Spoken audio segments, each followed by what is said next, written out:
Welcome back to the factory. Here we are standing in front of rolls of fabric that we use for mattresses. People often ask us, with so many different models, how do you make them feel different? Well, one of the ways we do that is by these rolls of fabric which are used for the covers. This is the Acadia latex pillow top. The foam we use in this is a little bit softer, for example, than the foam we use in this mattress here, which is the Acadia.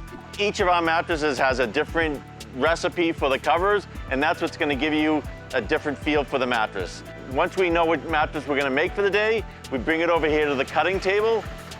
You can see the roll. It's going to go through there. It's going to get cut to size, and then it's going to come over here and be sewn for production for the next day. This is an air table. It's got the air coming up through it, which makes the cover a little bit lighter when you're sewing it around the table. The proof is in the pudding.